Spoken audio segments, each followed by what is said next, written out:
Hey guys, welcome back to No Pick Missions Allowed. Today we're going to be talking about how this lady was handled by her ex family and what it's like dealing with a narcissist. Let's keep watching. When it's time to leave a person alone, you must leave them alone. My face is, as you can see, I can't even recognize my face. Um, this is what happened when you do not leave a narcissist alone. He didn't necessarily do this. This was his family, his mom and his sister. And he probably took a lick or two into, he does things like that as well.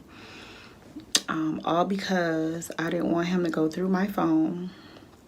We're not together. I don't have to allow you to go through my phone. I don't have to allow you to do anything. You do you, and I'm doing me. I still had love for him to some degree, so I come back around him from time to time. But overall, the love is truthfully not there, because he really don't know what it is. His mom really didn't install anything, not much of nothing into him, because he really didn't receive it from her. His mom is narcissistic, and a couple of her kids are, including the son that I dated, don't take ownership for anything. Just literally dish and inflict pain onto others, and just messed up individuals altogether. I knew I was supposed to leave him from the beginning. When everything went left the first time, when his mom didn't like me, she didn't barely knew me. Don't like her. Don't bring her around my house. So she had that type of attitude, and I told him, I said, look, if your family don't like me, it's gonna be pointless for us to even be in a relationship. It's pointless. He's like, no, it's not pointless. I still want you to be around. I still love you, care for you. And remember, this is all early in a relationship. I didn't realize I was with a narcissist at first. I thought I was with a man who wanted to fight for me. He wanted to fight off his convenience, his comfortability, off of, okay, what rush she give me? She give me the rush for, listening to me, being there for me. As we all know, that that's called supply, right? So narcissists deal with people for different benefits. Sometimes it's monetary reasons, a free therapist, boost of confidence, free meals, free place to stay, whatever you can think of. And if that person can no longer give them what they seek, you're disposable at that point, right? And so let's keep watching.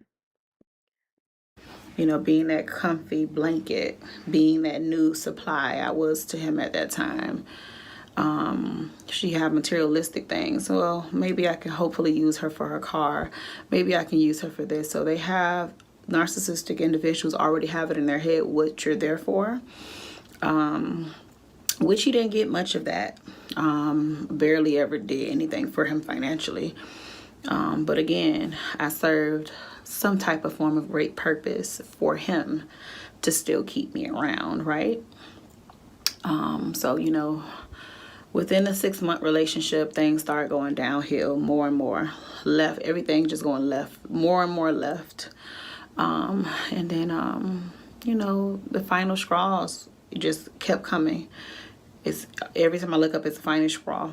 And went back around him for this last time and went through my phone. Well, tried to go through my phone again. Didn't get that. That didn't go successful. So he broke it.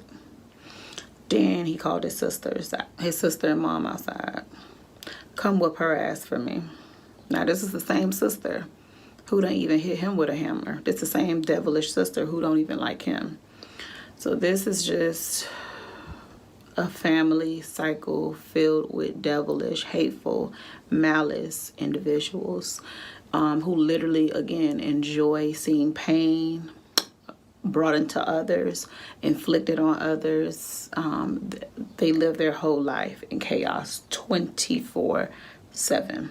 Hey guys, I just had to interject because her story reminds me of this guy I used to date, right?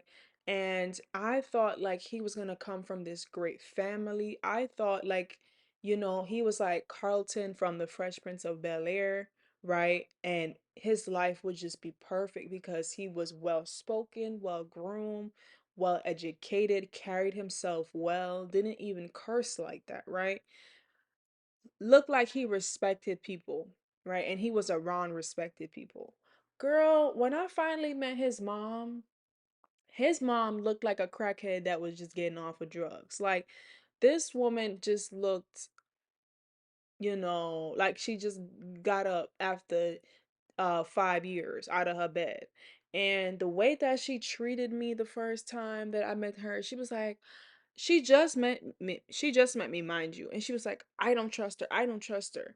And I'm like, girl, and mind you, right? I'm just a young girl, you know, I don't know much, pretty naive. Well, I was very sheltered, so I'm not deceitful or anything, or deceptive. I'm not like that. So I was really caught off guard because here's this woman from Harlem, like from the ghetto, telling me that she don't trust me. And just, you could just look at some people and you can just tell what type of life they lived. And she did live that type of life.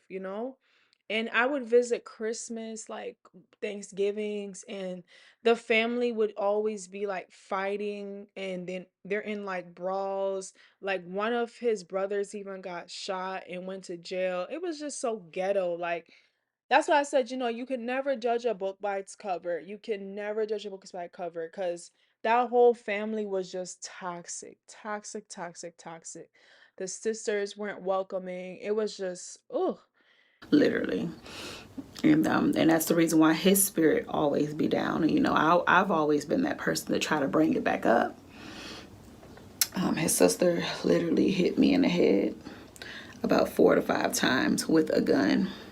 His mom, like they did me so wrong last night. And when it's time to leave, leave. Don't keep going back. So my face messed up now, but I'm gonna show you guys how I look within 30 days. Like even my nose is kind of pushed to the side, right? And I'm so grateful to be alive. I'm so thankful that I was able to make it back home to my daughter because my daughter need me. She need me. It's like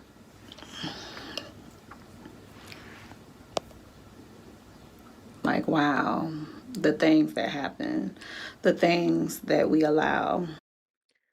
I had to learn that lesson that she's learning right now at a very young age. Not physical abuse, but just being lied to and being manipulated too, right? And unfortunately, she got the bad end of the stick. He deserves to get his ass whooped, but she got her ass whooped, right?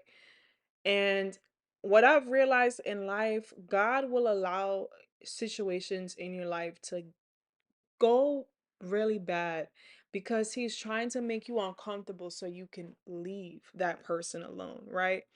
And so when you stay in that situation and fight against destiny, right? You are only hurting yourself. You are only hurting yourself and nobody else. And what I've learned is when it comes to friendships, relationships, family, leave them the F alone because you are going to regret it. You are going to end up in a situation like I am, right?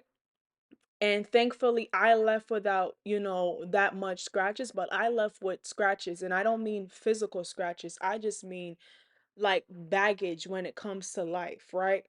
And so it's so important when you see the signs, when you see that you're no longer aligned with someone, you have to leave because you're going to end up in a situation where you are never going to believe that you end up in there in the first place. You're going to be in disbelief that you ended up in that situation all because You did not want to let go of that person. You did not have the strength to permanently walk away, right? And you're going to be like, damn, if only I'd never met this person. If only I just walked away that last time, I never came back, right? If only this, if only that. But if you don't believe me, believe her. Believe her. Leave when you know that situation doesn't deserve you. Leave. Leave before it's too late. Leave before it's too late. Anyways, y'all, subscribe and like, and whew, this was a lot. This story was a lot, but we got through it, okay? In our lives, like those people that we allow in our lives to be even close, to even try to attempt to get close to us, they can do this to you.